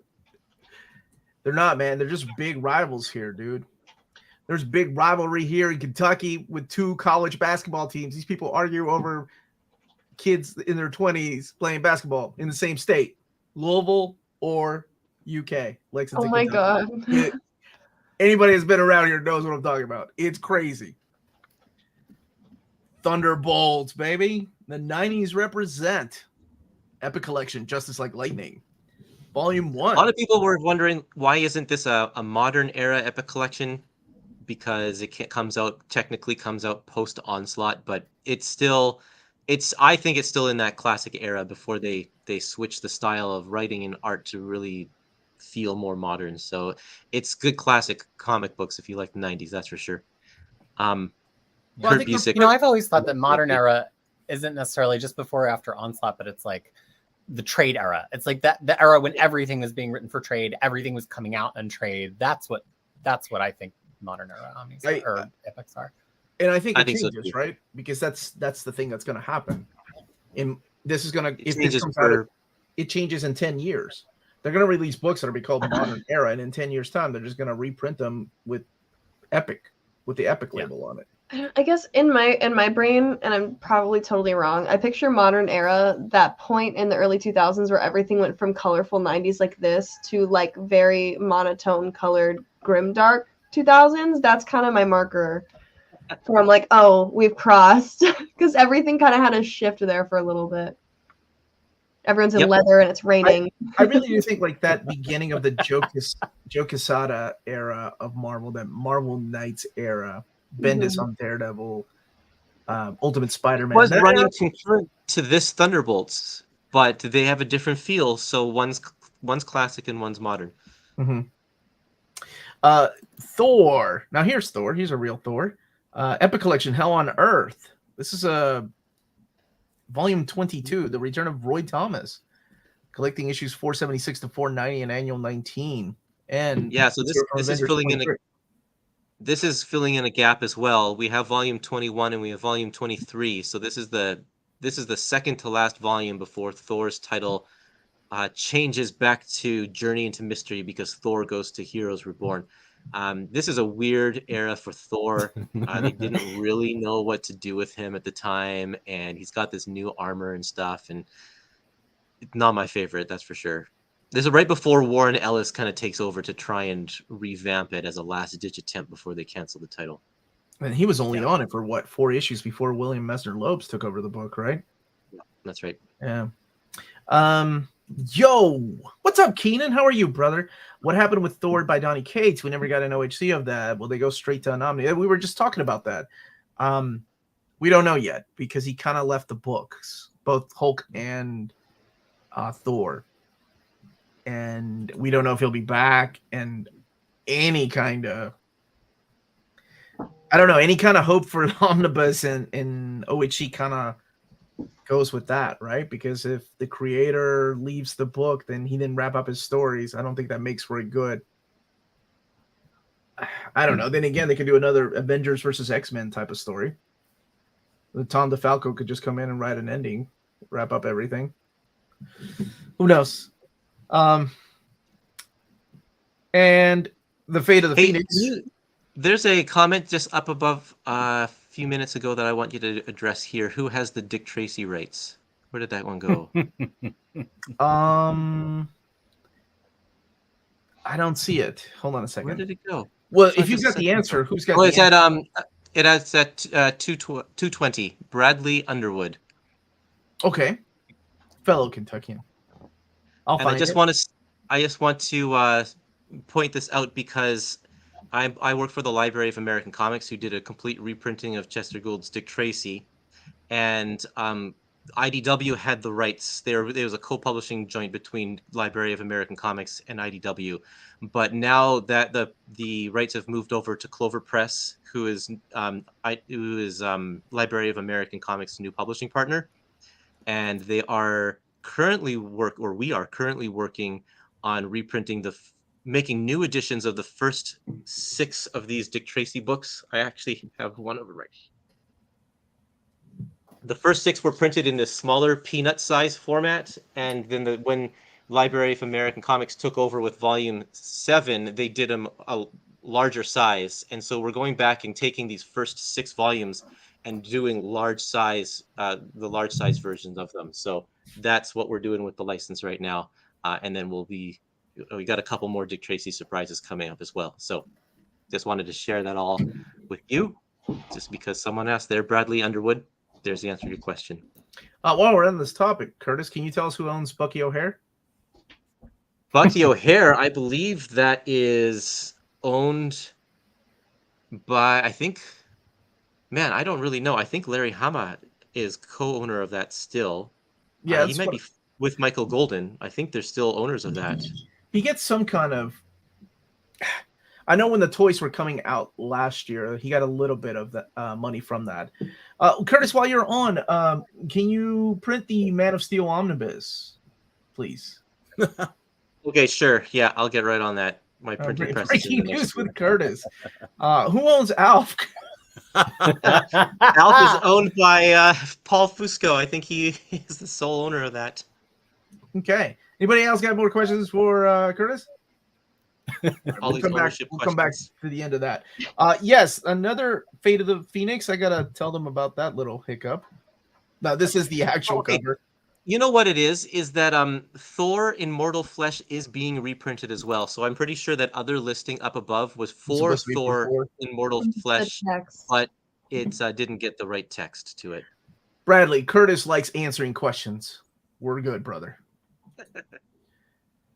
And Peter will be back. And Marvelverse is getting a Kang book, or Kang is getting a Marvelverse book, highlighting some of his stories, including some issues from Avengers 267 to 269, Giant Size Marvel Avengers 1, and Unbeatable Squirrel Girl 42. Thor, the Mighty Avenger. Oh, what a fun, wholesome series. Did you all read this? No, but I like both Roger Langridge and Chris. Oh, yeah. Sanders, so I did read it is a really good Thor book. This is great. I know Pete's got to like this. Peter, thoughts on Thor, the Mighty Avenger? I tried reading it to my kid. Didn't land. All right. Well, he's out here. We try to stay positive in this community. Yeah. The sheer comedic timing of all of that. You were just going on about how great. Here, we move people around again. Oh my gosh. There we go. All right. I don't know. I don't know. It just didn't hit. I was like, this is, but not every comic is for everybody. Clearly, Sam Nee's art is gorgeous, but I just didn't. I think Landridge is hilarious in the Muppet Omnibus. That book is off the shelf in my kid's room like every other night. But this one just didn't land. Didn't land for you. Okay. That's okay. Not everybody can agree on the same thing. Sometimes Peter can be wrong. Strange Academy. More often than not. This is the digest size. Strange Academy. So this collects Strange Academy finals 1 through 6. Hold on a second. Cesar. Omar, the Phoenix Omni will be double dipping heavy with the Uncanny Omnis, bro. Yes. If you have the Uncanny Omni 1 and 2 and the classic X-Men Omnibus, there's a double dip there. So okay, I'm not reading that out loud, but that's funny. And that's it. Now, before we go back to the beginning and talk about some of these books, I have a quick word from our sponsor. If you live in Europe and are interested in buying a lot of these books and pre-ordering these books, then definitely check out Walt's Comic Shop in Berlin, Germany. They have the cheapest pre-order prices for Marvel and DC big books within the EU. Flat rate shipping of €12 for all EU countries. Bulletproof packaging. All emails are answered within 24 hours. And for a limited time, if you use the code near mint condition, all one word at the checkout, you get free shipping for all EU countries with your first order of over €40 or more. That's Walt's Comic Shop, your reliable source for Omnis and premium collected editions in Europe. Ting. Ting. Ting. There we go. All right. Dang it, I forgot to ask about one other thing. All right. Let's go back to the beginning. Omar, do you have a little poll that's running right now, or has the time ended on that? Oh, I forgot. Yeah, the reprint poll, it ends tomorrow at 8 p.m. Thank you for reminding me, Peter.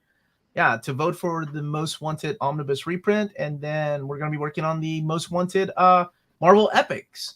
The Marvel Epics were great because I think they got 19 out of the 20, I believe, reprinted. Oh, nice. Yeah. Yeah, 19 out of 20. And we got 15 out of the 20 Omnis reprinted last year. So this time around, I'll share 20 with them again. All right. DV, no, you are just stuck in a time loop, brother. And I'm not taking it. Omar, lots of people have suggested that Marvel add the earlier issues of Excalibur and House of M. How many is lots of people? I see every comment. If we got below 10, then I did not. Well, the reason I think that might actually fit into, I don't know if they have plans. That's the thing. So if I where would you map that X, Omar? All right, dude. We can organize that. Doing it live. All right. I would put that with the return of Chris Claremont's Uncanny X-Men. I would put those issues with Uncanny X-Men the last time he came back. after House of M when he got kind of booted off of the new book again. age. He went over and did that those Excalibur issues. That is, of course, post Grant Morrison's run, their run on New X-Men, because there's some things that happen in there. So that's where I would put it. I don't know if they have plans or not, but we will. Dozens of you, I may ask. Where is this poll? This poll can be found on our YouTube page. I did a video, but the video has the link to where you can vote. And the voting ends tomorrow. We do it every year at 8 p.m. Eastern Standard Time.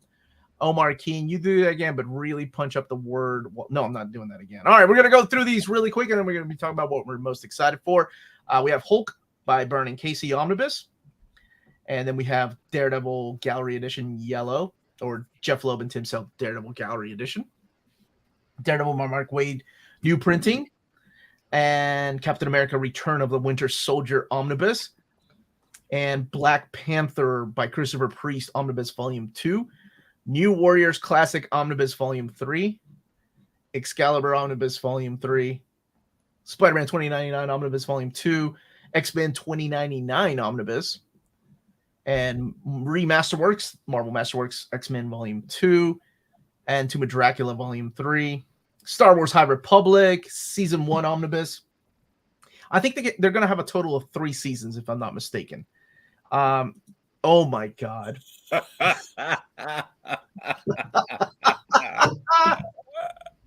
am not. I'm going to give you your money back. I ain't reading that crap. Amazing Spider-Man. All right, fine. Thank you for being the lead Hispanic voice in collected editions, Omnidog. Man can't even roll his R's. All right, Avengers Assemble. And we're also the username and everything. Like, they went for it. Invincible Iron Man by Jerry Duggan. Demon in the Armor. And I like that cover. Mary Jane Black Cat Dark Web. Captain America Sentinel of Liberty. Volume 2, The Invader. Avengers War Across Time. Labeled as Paul Levitt's first Marvel work. And Scarlet Witch by Steve Orlando, Volume 1, The Last Door. Daredevil and Elektra by Chip Zdarsky, Volume 2, The Red Fist Saga, Part 2. Hulk by Johnny Cates, Volume 2, Hulk Planet. And Miles Morales, Volume 1 by Cody Sigler. Monica Rambeau, Photon. Is that what she goes by these days? I thought it was Spectrum. She's back to being Photon? I think because they're not using Maria, they're like, we'll use Photon. Okay, man. Because I think the only time she was Spectrum is when Maria was also still like actively a superhero.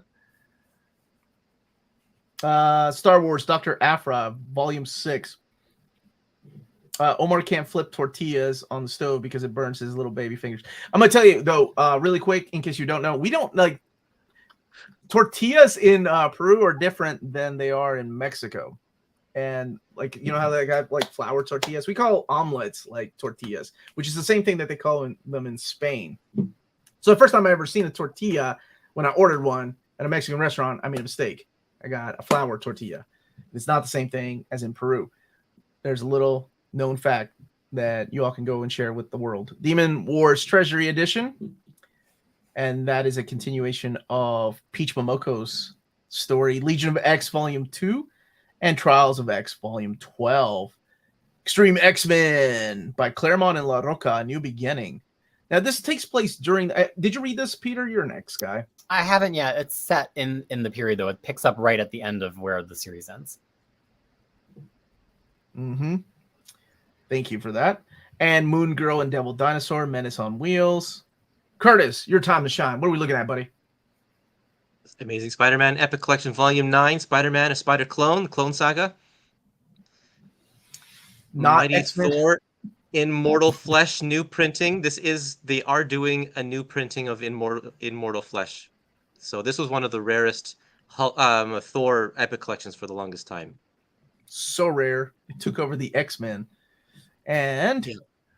And the final volume of Chichester's run on Daredevil is coming to print, and that'll fill in a big long gap for Daredevil Epic Collections. Thunderbolts getting their very own Epic Collection series with Volume 1.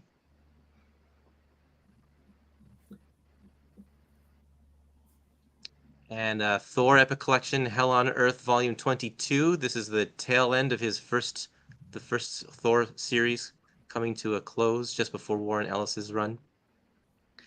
And then the final, X-Men Epic Collection, Fate of the Phoenix, new printing. This one will hopefully have thicker paper than the first edition.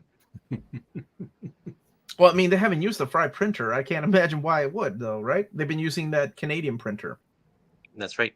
So you're saying that Canadians are better at making books than Americans? I thought that was just commonly understood. Oh, I didn't expect that from Kurtis today, my man. This is how wars start, buddy. Thor, the Mighty Avenger. Seal of approval, not from Peter, though. Not from Peter. Strange Academy, the finals. It's a digest size. All right, my favorite time of the episode. I'll start with my guest, and please, everybody in the chat, chime in.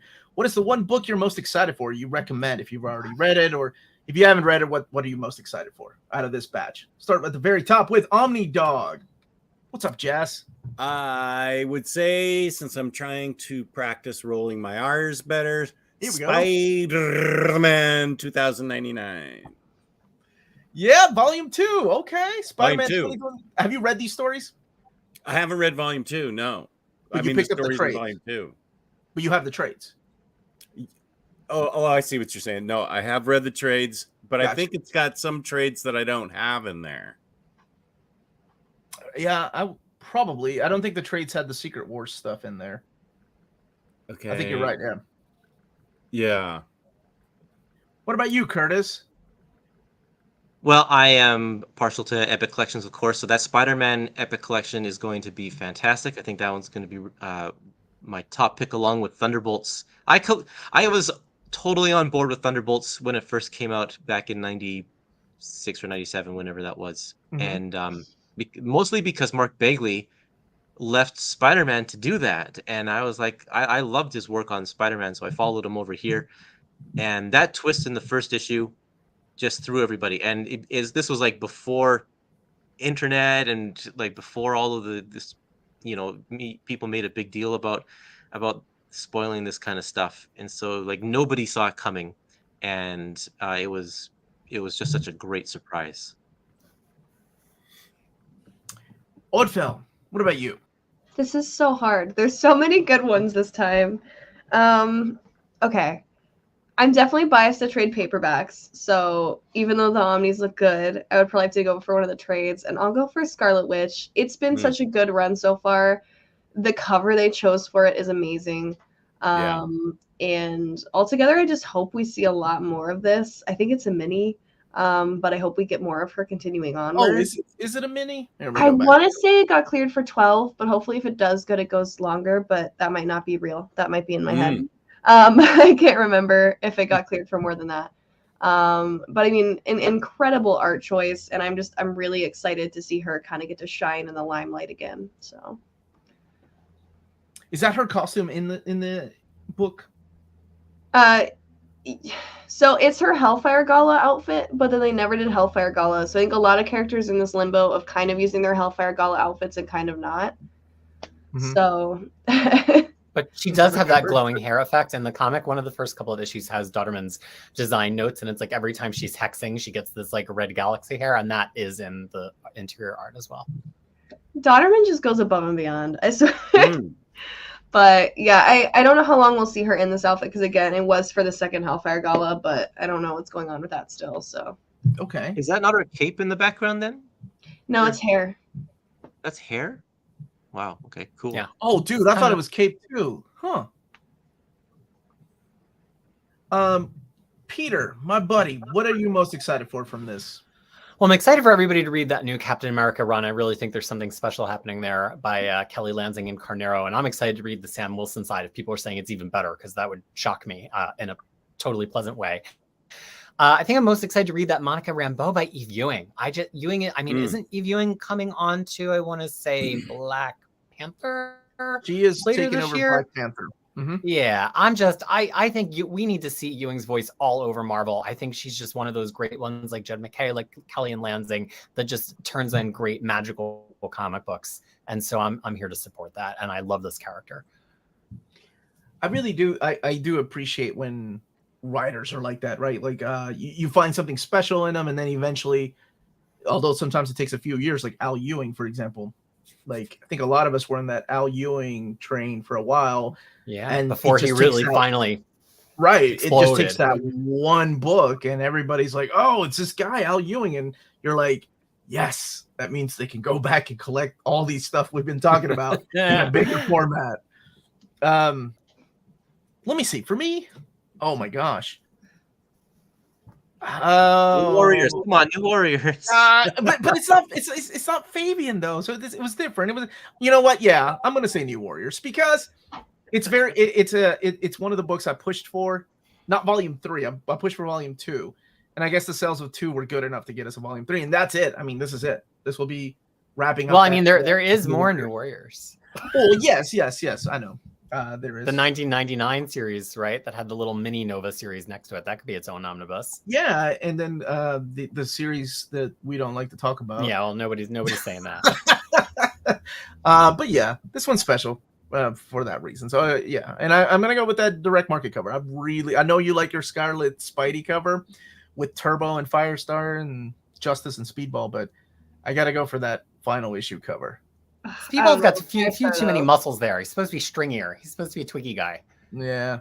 It's the 90s. Everybody had muscles. Now, let me see what's going on in the chat, what everybody's most excited for. If it wasn't that, it was probably going to be the Christopher Priest book, by the way, just to wrap up that era. Let's see here. Where did people start answering? We were talking about tortilla. All right, here we go. Spider-Man 2099. We got Hulk, Return of the Winter Soldier, Cap reprint, and Priest 2. Spider-Man 2099. Thunderbolt. Since the edition of the annual and the Duggan X-Men paperback published, is there any chance that Marvel gives 100% accurate content? Can you please ask them to try in that direction? I can try, but things just slip under the radar sometimes. But I can ask, sure. Epic's Thunderbolts and X-Men variant cover the fate of the Fiend. That's going to be the biggest variant. Black Panther 2, a man of good taste there, or a lady of good taste. ASM, Epic Collection, Black Cat by Jed McKay, the Black Cat and Mary Jane, right?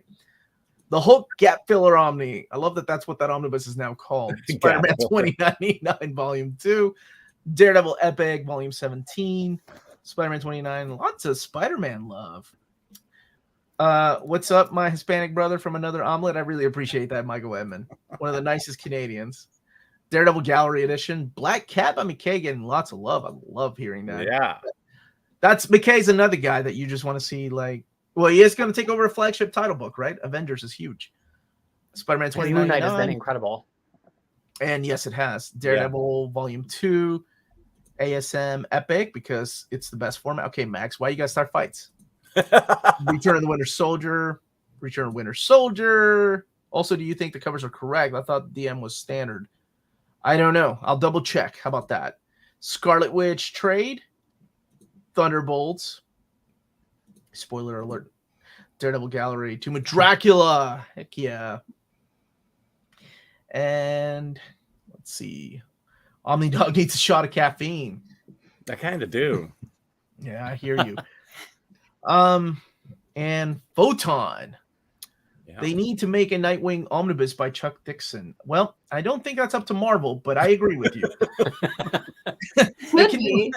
They can do a lot of things, but they can't make that happen. At least not now. Maybe one day. I don't know. Star Wars Nightwing is probably as hot as he's ever been right now. The high strike while the iron is hot. Oh my gosh, I know. With Tom Taylor and Bruno Redondo's art. Oh my gosh. I wonder how they'll do that. Nicola Scott drawing him somewhere too on Justice League or something, because I know she's like the artist of Nightwing's Putt.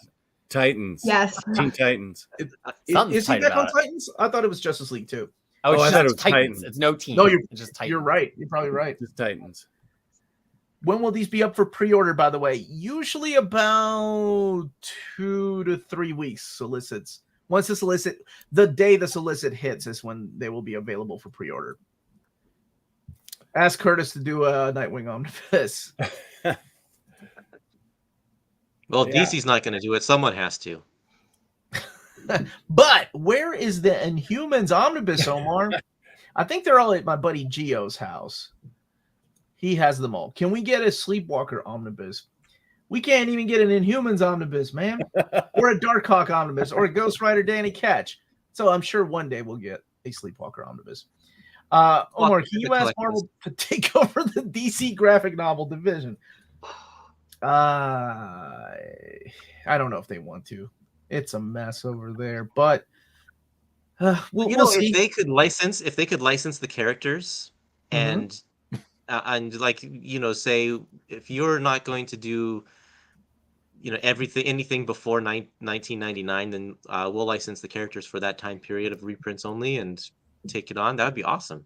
I think people were that was one of the biggest rumors, right? When in 2020, when I don't know, certain channels out there were like, DC is ending. There's not going to be any more printed stuff. One of the big rumors I remember seeing was IDW was going to take over printing, which IDW and DC kind of maybe makes sense. I don't know. Both Hulk November Omnis are up on Amazon already. Yes, Amazon gets their stuff from the book market, and this is the direct market. So that is correct. Some stuff might have leaked, but then again, the book market makes a lot of mistakes sometimes, whether it's pricing or content, or sometimes books are up that they probably should not have been up. Let's see here. Don't forget to vote for the reprint poll. Let's get that Tomb of Dracula reprint. Good luck. Can Marvel change the mapping on the Tomas? I actually emailed my let's talk. I actually emailed my contact at DC, the one that assured me everything is fine and that nothing is changing. I've heard nothing back. And you can keep in mind, I'm only asking for 3 books to be added, and they're just the Dave Gibbons books, even though he helped co-write that book. I don't know. So we'll see. Are you talking about GLC 4 through 6? Mm-hmm. Yeah. They were okay. taken out.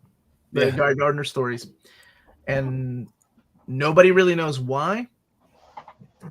And there were other books I wanted added, of course. The Ion books would have been cool to add in there, because that leads directly into the Sinestro Corps.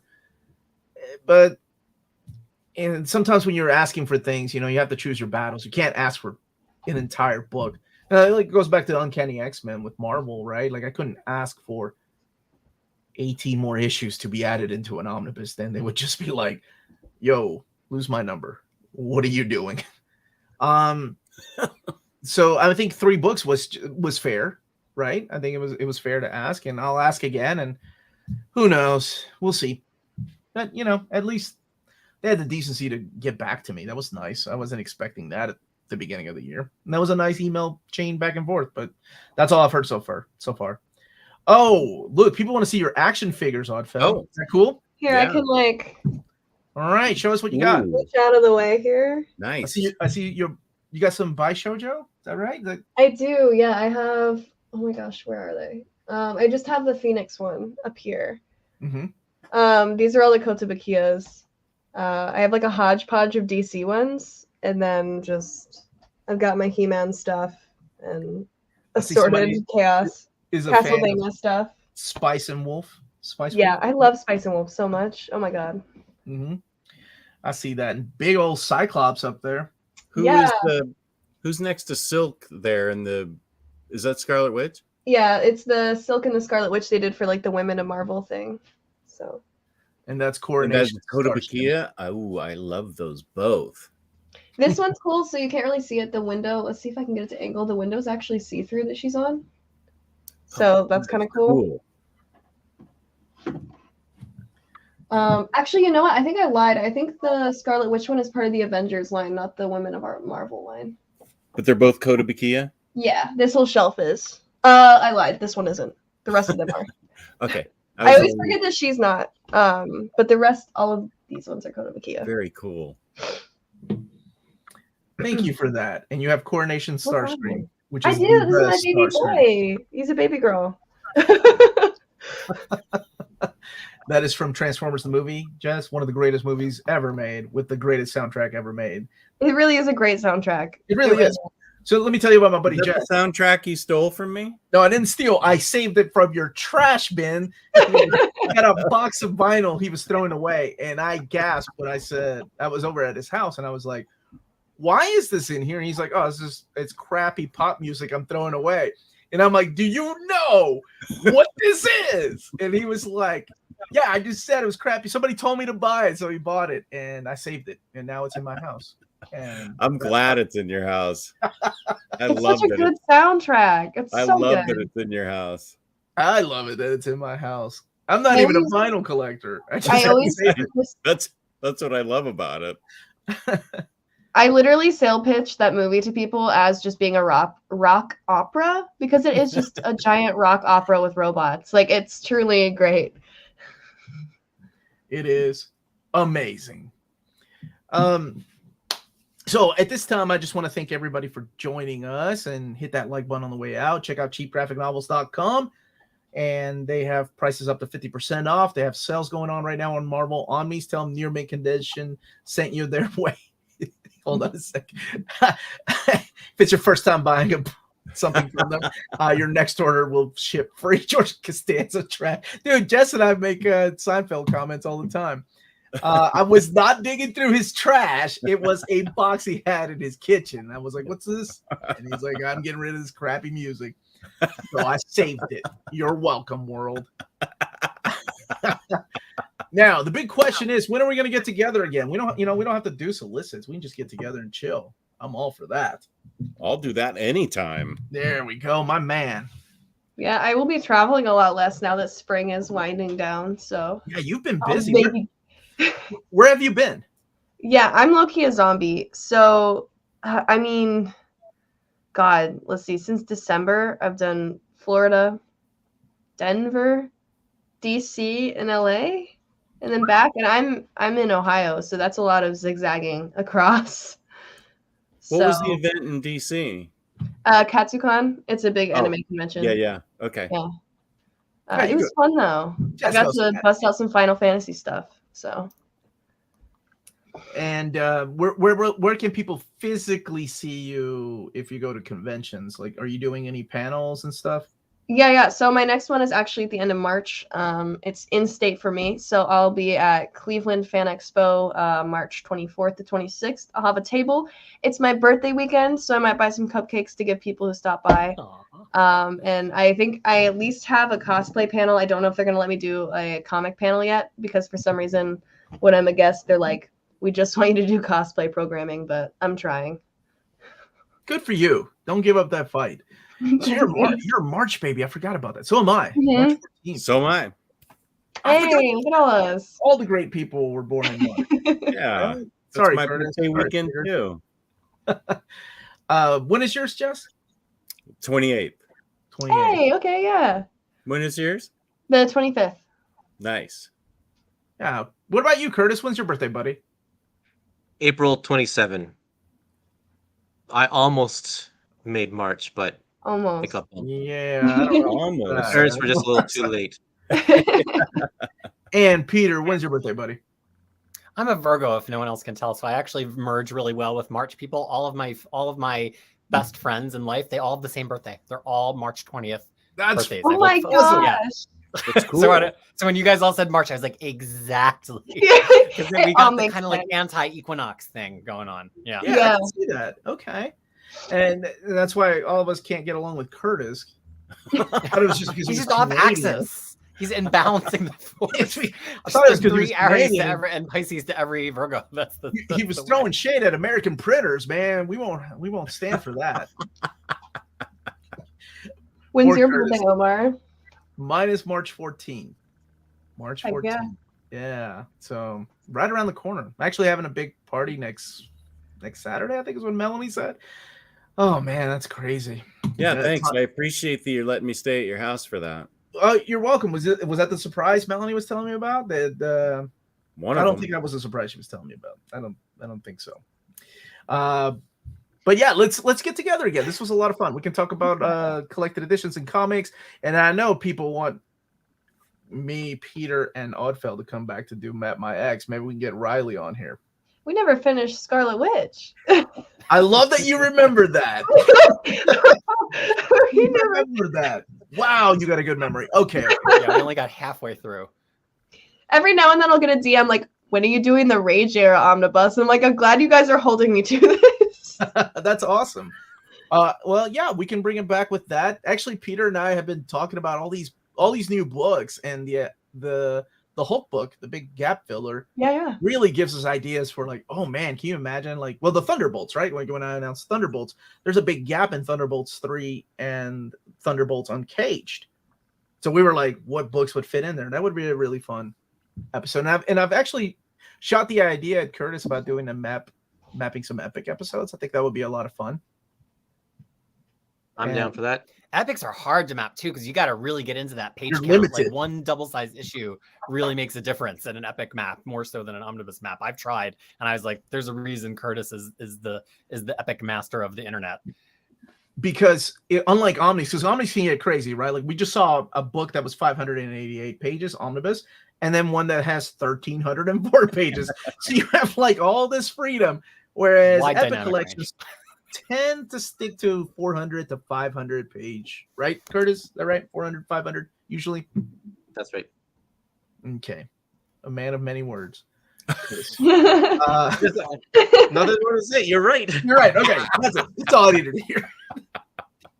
I just want to thank all my co-hosts for joining me today. They make this so much more fun. Doing this by myself would be so boring, and it makes this so much more fun to do it with my friends. So, Roundtable, where can people find you, wonderful folks on the internet, when you're not hanging out with me? Start off. You can find me at Omnidogs Vault on YouTube and on Instagram, Omnidogs_Vault. And I am so pleased to do this every month. I'd love to do it every week, just talking about comics. This is really a great group of people, and I love the chat, and I genuinely look forward to this every month. And I want to see more of Peter's hair. It is amazing. It's majestic. Boss. Look at that. Yes. And Kurtis, where can people find you, buddy? EpicMarvelPodcast.com, or just search for Epic Marvel Podcast on the internet. And I'm sure you'll find me in a bunch of different places. I also have an Epic Collection group on Facebook where we just talk about Epic Collections all day, every day. And it's a pretty fun place to be. And if you sign up for my Substack, kurtisfindley.substack.com, I'm giving away a copy of the first edition with the thin paper of The Fate of the Phoenix. So sign up for free and be entered in that draw. Yep. Ødfel, where can people find you?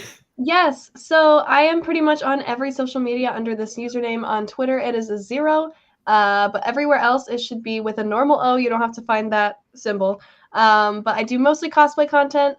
And on YouTube, I do toy and statue unboxings occasionally. I've been really bad at posting lately. But yeah, come check out some cosplay content. It's always a good time. So yeah. Awesome. And James, thank you so much for posting everybody's channel. And last but certainly not least, this amazing lock of hair there. Underneath that is Peter. Peter, where can people find you, buddy?